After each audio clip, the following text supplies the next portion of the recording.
I want to talk about the S&P rule changes. Now, index rules, and I know this is American and everyone needs to forgive me, but I think this is important. So index rules are super dry. They are not sexy until you realize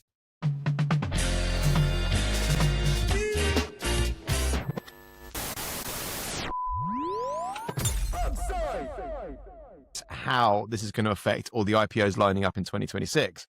And this automatic buying piece for all the indices, mainly from retail.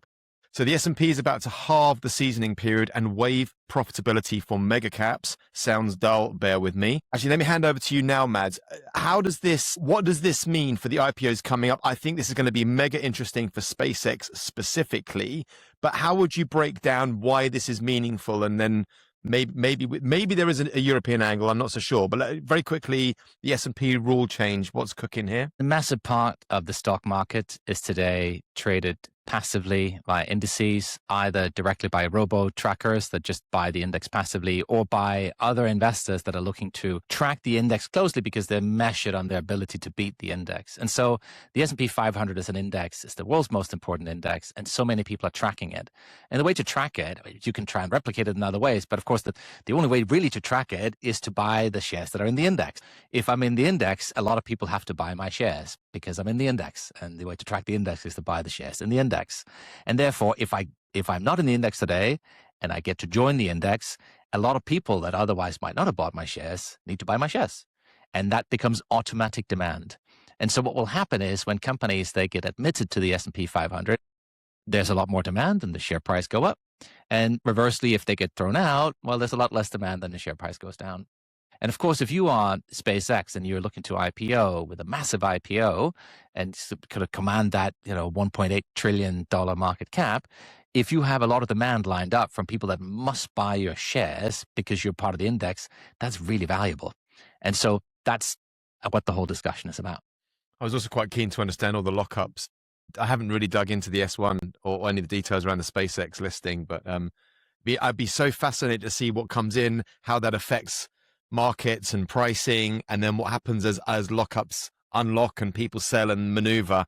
I think this is going to be a very, very interesting year in 2026. Yes, and will the pace of rapid pulling out of hats be able to keep up with the end of those lockup periods? Yeah. I mean, no, but listen, Colossus. I mean, you think back to the whole story about X and XAI.